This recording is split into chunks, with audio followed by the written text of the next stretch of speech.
আমি একদিন বরিশাল যাইতেছিলাম মাহফিলে, বাস্তবতা থেকে বলি, বরিশাল যাচ্ছিলাম, বাসের মধ্যে বসে আছি মাদারীপুরের মোস্তাফুর।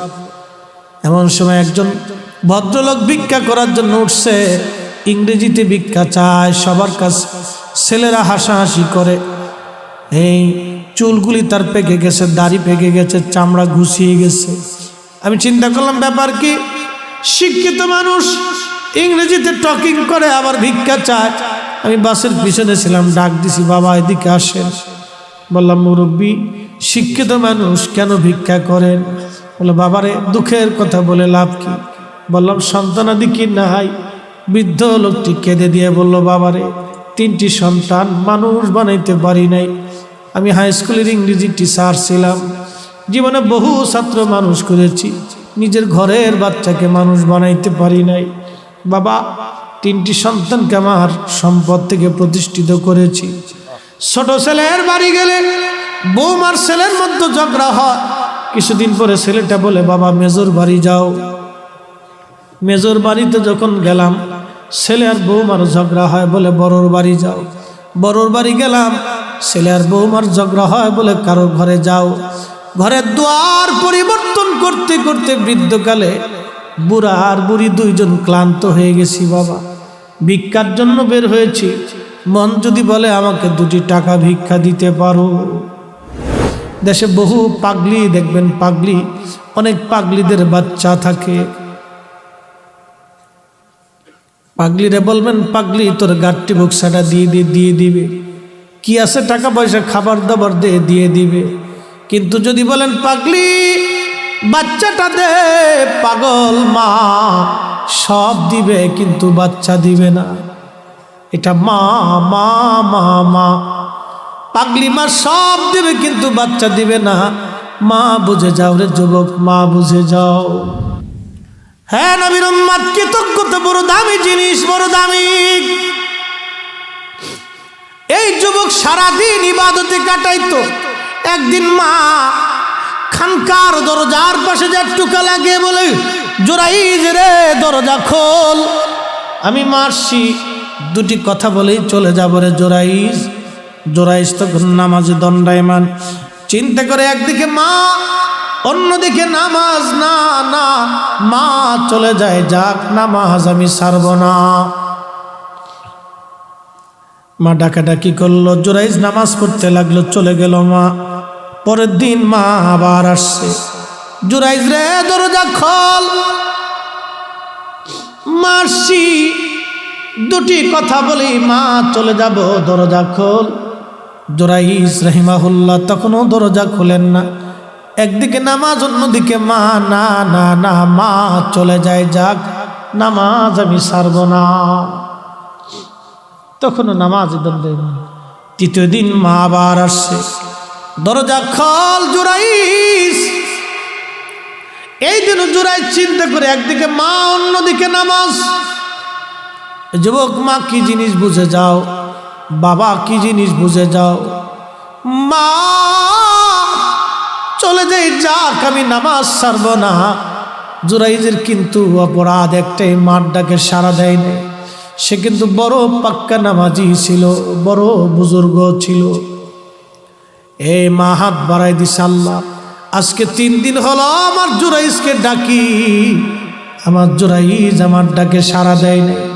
আল্লাহ আমার জোরাইজকে দুনিয়ায় কোনো জেনাকারিনী মহিলার অপবাদ না দিয়ে, অপদস্থ না করাইয়া, যত বড়ই অলি হোক না কেন তোমার অপমান না করাইয়া কবরে তুমি ডাক দিও না গো আল্লাহ। হাই হাই হাই। নবীজি বলেন, সাহাবীরা রে জোরাইজের বিরুদ্ধে মায়ের বদদুয়ার সাথে সাথে আসমান জগতে কবুল হয়ে গেল। যুবকদেরকে বলি, মা যদি অন্ধ হয়, ল্যাংড়া হয়, বোবা হয়, কানা হয়, অর্ধ পাগল হয়, মূর্খ হয়, অশিক্ষিত হয়, মালিকের আসমানে দোয়া করতে দেরি হবে রে, দোয়াগুলি কবুল হতে দেরি হবে না। এই জন্য আল্লাহ বলছে, আনিশকুরলি, আমি আল্লাহর শুকর কর, ওয়ালি ওয়ালি দাইক, বাবা মার শুকর করো। নবীজি বলেন, মা দোয়া করতে দেরি হয়েছে, বদদোয়া আসমানে কবুল হতে দেরি হয় নাই। জোরাইজ জানতো না অবস্থা কি হবে। ও বুজুর্গ নামাজি রত হয়ে গেল, মা চলে গেল, বহুদিন পরে বিপর্যয় ঘটে গেল। ওই জুরাইজের খানকার পাশে এক যুবক রাত্রিবেলা ঘুমাইতো, ও ছিল রাখাল। ওই যুবকের সঙ্গে এলাকার একটা মেয়ের অবৈধ সম্পর্ক হয়ে তারা জেনা করলো। জেনার কারণে ওই নারী তার গর্ভে বাচ্চা কনসেপ্ট হলো। বাচ্চা আসার পরে এলাকার মানুষ জানাজানি হলো, অমুকের মেয়ে অমুক, বিয়ে হয় নাই কিন্তু পেটে বাচ্চা এসে গেছে। লোকেরা ডাক দিছে, নারী এই সর্বনাশের কাজ কে করলো তোমার?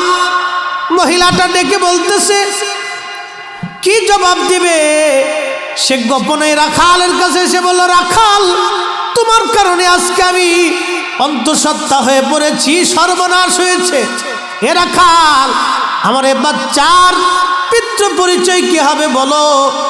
রাখাল ডাক দিয়ে বলতেছে, দেখো আমার কথা যদি বলো মানুষ তোমাকেও মেরে ফেলবে, আমাকেও মেরে ফেলবে, কারণ আমি কৃতদাস, সমাজে আমার কোনো দাম নাই। তুমি যাও, যাই মানুষকে বলো, ওই যে দেখো বুজুর্গ জুরাইস 3 রাত 24 ঘন্টা ইবাদতে কাটায়, মানুষ থেকে খুব বিশ্বাস করে, মানুষ থেকে খুব ভালোবাসে, মানুষ তার জন্য খাবার নিয়ে যায়, খানকা বানিয়ে দিয়েছে। জুরাইজের কথা বললে তুমিও বাঁচবা, জুরাইজও বাঁচবে। মেয়েটা রাজি হয়ে গেল। সমাজকে বলল, আপনারা যাকে অনেক বড় বুজুর্গ মনে করেন, এই জুরাইজ আমার সর্বনাশ করেছে, তার খানেকার ভিতরে নিয়ে আমার সঙ্গে জেনা করেছে, এই জেনার কারণে আমার গর্ভে বাচ্চা এসে গেছে। যুবকরা লাঠি নিয়ে জুরাইজের খানেকা আক্রমণ করলো, মারতে লাগলো, আগুন দিয়ে পুড়িয়ে দিল। জুরাইজ বলল, যুবকরা কেন মারো? বলে, তুমি অনেক বড় ভণ্ড, অমুক নারীর সঙ্গে তুমি জেনা করছো। জুরাইজ বলে, আল্লাহর কসম করে বলি, জীবনে কোনো দিন আমি তাকে দেখি নাই, জেনা তো দূরের কথা, কথা তো সত্য, কিন্তু মহিলা তো বলে ফেলছে। ওই যে মা বদদোয়া করেছিল, মায়ের বদদোয়া রব্বে কারিমের দরবারে কবুল হয়ে গেছে। যুবকরে, মা এমন জিনিস, বাবা এমন জিনিস, খোদার দরবারে হাত বাড়াইতে দেরি হবে, কবুল হতে দেরি হবে না। আল্লাহ বলেন, ইম্মা ইয়াবলুগান্না ইনদাকাল কিবার আহাদুহুমা আও কিলাহুমা ফালা তাকুল লাহুমা উফ। ইম্মা ইয়াবলুগান্না ইনদাকাল কিবার, তোমার বাবা মা যখন বুড়া হবে, বৃদ্ধ হয়ে যাবে, এমন আচরণ তুমি করিও না যে আচরণে তোমার বাবা মা উহু শব্দটা পর্যন্ত করে বসে। লোকেরা ধরে নিয়ে গেছে, জুরাইজ বলো তুমি কি জেনা করছো? জুরাইজ বলে, না। কথা তো সত্য, জুরাইজ তো জেনা করে, সে তো আল্লাহর ওলি, সে ইবাদতে কাটাচ্ছে, কিন্তু মায়ের বদদোয়া তো কবুল হয়ে গেছে। জুরাইজ সন্তান প্রসব হওয়ার পরে কোর্ট আদালত আবার বসছে। মহিলা ছোট্ট বাচ্চাকে কোলে করে নিয়ে আসছে। মহিলা জানে না অলির দর কত দূর পর্যন্ত, মহিলা বুঝে নাই অলির দর কত দূর। ছোট্ট বাচ্চাকে কোলে করে নিয়ে আসছে। জুরাইজ বুখারীর কিতাবুল আম্বিয়াতে আসছে। নিয়ে আসার পরে আল্লাহর নবীজি ডেকে বলেন, সাহাবীরা রে, মহিলা তখনও বলে, এই বাচ্চার মালিক জুরাইজ। জুরাইজ বলে, আমি না। লোকেরা বলল, তাহলে সাক্ষী হাজির করা। ছোট্ট বাচ্চাটাকে কাছে নিয়ে হযরত জুরাইজ তল পেটের মধ্যে শাহাদাত আঙ্গুল দিয়ে ধাক্কা দিয়ে বলল, এ বাচ্চা বলো, আমি তোমার জন্মদাতা নাকি অন্য কেউ? বাচ্চার জবান খুলে গেল। জুরাইজের সাক্ষী জবান খুলে গেল। দুধের বাচ্চা ডেকে বলে, এ মানব, জুরাইজ আল্লাহর ওলি, তার কোনো দোষ নাই, আমি তার মাধ্যমে দুনিয়াতে আসি নাই। অমুক রাখাল জুরাইজের খানকার পাশে থাকতো, ওই রাখালের মাধ্যমে আমি দুনিয়াতে আসি। আরো জোরে, আরো জোরে। যে যুবকরা জুরাইজকে মেরেছিল, আচ্ছা এই দৃশ্য দেখার পরে কেউ কার স্থির থাকতে পারে? যে যুবকরা মারছিল, হুজুরের কদম জড়িয়ে ধরে বলতেছে, হুজুর আমার ভুল হয়ে গেছে, ক্ষমা করে দেন। আপনি যদি বলেন আপনার খানেকা আগুন দিয়ে পুড়িয়েছি, সোনা দিয়ে বানাই দিব। জুরাইজ বলল, না, স্বর্ণ দিয়ে বানাইতে হবে না, তোমরা আগের মতোই মাটি দিয়ে বানিয়ে দাও। তবে শোনো রে, আমার একটা ভুল আমাকে এই পর্যন্ত নিয়ে আসছে, আমি মার সাথে বেয়াদবি করছিলাম। যুবকরা রে, আমি মায়ের সাথে বেয়াদবি করেছি, মার সাথে বেয়াদবির জন্যে মা বদদুয়া করেছিল রে যুবকরা, যার কারণে আজ আমি জানাকারিনী মহিলার অপবাদ আমাকে শুনে অপদস্থ হতে হয়েছে। তোমাদেরকে বলি, মায়ের সাথে বেয়াদবি করবে না, কষ্ট দেবে না, মার অবাধ্য হয়েও না। এই ভালোবাসা সাহাবীরা দিয়েছিল। আল্লাহ বলেন, আমিনু কামা আমানান নাস।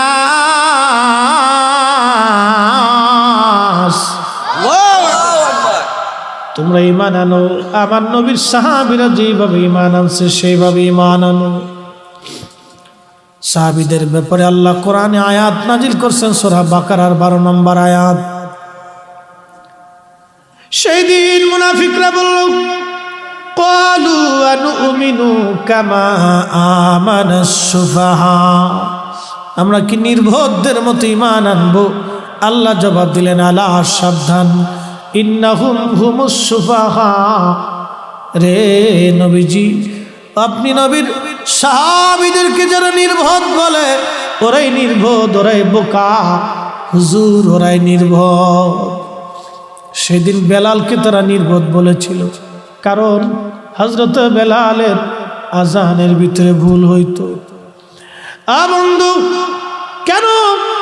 কালেমা পড়ার কারণে হযরত বেলালের জিহ্বা ওরা ফোঁটা করে দিয়েছিল, লোহার শিক আগুনের মধ্যে গরম করে। বেলালের জিহ্বায় পার ওপার করে জবান বন্ধ করে রাখত। মারতে মারতে বেলালকে বেহুশ করে ফেলতো। আহা, পিঠের চামড়াগুলি, গোশতগুলি বেলালের খসে খসে ফেলে দিয়েছিল।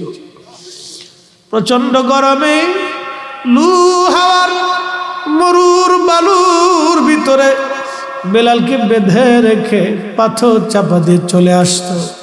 প্রচন্ড গরমে বালিগুলি লেগে লেগে চামড়াগুলি ফুসকা পরে পরে ঘা হইতো। ওই ঘায়ের মধ্যে বেলালকে চাবুক দিয়ে পিটানো হতো, আর বলা হতো, বেলাল কালেমা সারবি। হযরত বেলাল রাদিয়াল্লাহু আনহু বলতেন, বেঈমানরা রে, জীবনের সব কিছু দিতে রাজি, কিন্তু নবীর কদম ছাড়তে রাজি না। মদিনাতে গেলেন হযরত বেলাল রাদিয়াল্লাহু আনহু, মদিনায় গেলেন, আজানের প্রবর্তন হলো। আজান শুরু হলো, বেলালকে নবীজি মুয়াজ্জিন বানিয়ে দিলেন। বহু বছর নবীর সহবতে থেকে থেকে নবী প্রেমে বেলালের হৃদয় সিক্ত হয়ে গেল। হাবিবে কিবরে ইন্তেকাল করবে, হুজুর ইন্তেকাল করলেন, অনেক বড় লম্বা ওয়াজ। ইন্তেকাল করার পরে মদিনার যে কি অবস্থা হয়েছিল আপনারা তো বুঝতেই পারছেন। একটা উট পর্যন্ত কেঁদে কেঁদে হয়রান হয়ে গিয়েছিল। সারা মদিনার মানুষগুলি নীরব হয়েছিল, খাওয়া দাওয়া ঘুম মদিনাবাসীর বন্ধ হয়েছিল। সাহাবীরা খাওয়া দাওয়া বন্ধ করেছিল। একজন এক দিকে এক একভাবে বিক্ষিপ্তভাবে পড়েছিল। বহুদিন পার হয়ে গেল, বেলাল আর মদিনায় আজান দেয় না। আবু বকর একদিন ডেকে বলল, বেলাল আজান দাও। বেলাল ডাক দিয়ে বলল, আবু বকর, তুমি কি আমাকে কিনেছ? আল্লাহর উদ্দেশ্যে না তোমার নিজের জন্য? আবু বকর বলল, বেলাল রে, কাফেরদের কাছ থেকে তোকে কিনে এনেছিলাম, আল্লাহকে খুশি করার জন্য তোমাকে আজাদ করে দিয়েছি। বেলাল বলল, আবু বকর, আমি আর মদিনায় আজান দিব না। যে আজান দিলে নবী আসতো, সে আজান দিলে আজ নবী আসে। আমি আর কোনোদিন মদিনায় আজান দিতে পারবো না। চলে গেলেন নবীর আশিক সিরিয়ার দামেস্কে। বহুদিন পার হয়ে যাওয়ার পর একদিন ঘুমিয়ে আসে বেলাল। স্বপ্ন দেখে নবীজি ডেকে বলে, বেলাল কেমন জুলুম তুমি শুরু করছো আমার সাথে রে বেলাল, কতদিন হলো তুমি আমার জিয়ারতে আসো না। বেলাল আয়া, আমি নবীর জিয়ারতে আই রে বেলাল। আহা, কি প্রেম নবীর সঙ্গে করেছিল বেলাল। নবীজি তাকে ডাকার জন্য গেছে, আয় বেলাল আয় আমার জিয়ারতে আয়, কতদিন হলো বেলাল তুমি আমার জিয়ারতে আসো না। আয় বেলাল। নবী ডেকেছে, বেলাল পাগলের মতো হয়ে গেছে। শুধু সিরিয়ার দামেস্ক থেকে বেলাল পায়ে হেঁটে হেঁটে হেঁটে হেঁটে মদিনা আসছে। পায়ে হেঁটে হেঁটে আসছে, দুই একটি পথ না, শত শত হাজার হাজার মাইলের পথ বেলাল পায়ে হেঁটে হেঁটে চলে আসছে। দেরি করে নাই বেলাল, দেরি করে নাই, শুধু সিরিয়ার দামেস্ক থেকে পাগলের মতো ছুটে আসছে। সে হযরতে বেলাল রওজা মোবারকের পাশে মাথা ঠেকিয়ে ঠেকিয়ে ডুকরিয়ে ডুকরিয়ে বেলাল কাঁদতেছিল, হুজুর আমি আসছি। নবী গো, আপনি আসতে বলেছিলেন, গোলাম হাজির হয়ে গেছে। আল্লামা ইমাম তাকিউদ্দিন সুবকি আর শিফাউস সাকামের মধ্যে লেখেন, রওজা শরীফের সঙ্গে মাথা ঠেকে বেলাল ডুকরিয়ে ডুকরিয়ে কাঁদতেছিল। নতুন মুয়াজ্জিন আসছে, এসে দেখে বেলাল কাঁদতেছে, ডাক দিয়ে বলল, সাহাবীরা নবীর মুয়াজ্জিন বেলাল আসছে। কথা শুনে সব সাহাবীরা মদিনার ঘর থেকে বের হয়ে আসছে। সব সাহাবীরা বলে, বেলাল আজান দাও, কতদিন হলো তোমার কণ্ঠের আজান শুনি। বেলালের একটাই কথা, সাহাবীরা রে, আমি আজান দিলে কি নবী নামাজ আসবে বলো? যে আজান দিলে নবী আসতো সে আজান আমি আর দেব না, যে আজান দিলে নবী আসবেন আজান দেব না। সাহাবীরা বলল, বেলাল আজকে আমাদের কথা আজান দিবে না, যাইয়া দেখো ইমাম হাসান আর হুসাইন আসেনি, যদি হাসান হুসাইন বলে রে বেলাল আজান দিবে। সাহাবীরা দৌড়ে হাসান হুসাইনকে নিয়ে আসছে। ইমাম হাসান হুসাইনকে দেখতে নবীর মতো দেখা যাইতো, চেহারা নানার চেহারা পেয়েছিলেন, বড় সুন্দর চেহারা পেয়েছিল নানার, দেখতে একবারে নবীর মতো দেখা যাইতো। ইমাম হাসান হুসাইন যখন আসছে, রওজা শরীফ থেকে বেলাল উঠে ইমাম হাসানের বুকের মধ্যে মাথাটাকে কাঁদতেছিল। আবার ইমাম হুসাইনের বুকের মধ্যে মাথাটাকে বেলাল কাঁদে রে। হযরত ইমাম হাসান ডাক দিয়ে বলল, নানার মুয়াজ্জিন, যেই কণ্ঠ দিয়া নানারে আজান শোনাইতা, তুমি মিনারে যাও, ওই কণ্ঠ দিয়ে আমরা রে আজান শোনাইয়া যাও। বেলালের মতো আশিক যদি আমরা হইতাম, এ দুনিয়ায় নবীর দেখা পাইতাম, এ দুনিয়ায় নবীর দেখা পাইতাম। ইমাম হাসান কাঁদে, বলে, নানার মুয়াজ্জিন, যেই কণ্ঠ দিয়া নানারে আজান শুনাইতা, যাও মিনারায়, ওই কণ্ঠ দিয়ে আজান শুনাও। যে মহিলার ঘরের ছাদের উপরে দাঁড়ায় বেলাল আজান দিতে, হযরতে বেলাল দৌড়ায় চলে গেলেন সেই ছাদে, শুরু করলেন আজান, আল্লাহু আকবার আল্লাহু আকবার। সারা মদিনার রন্দে রন্দে আজানের আওয়াজ পৌঁছে গেল। মদিনার ঘর থেকে সাহাবীরা বের হয়ে দৌড় মারছে। কিতাবের মধ্যে আসছে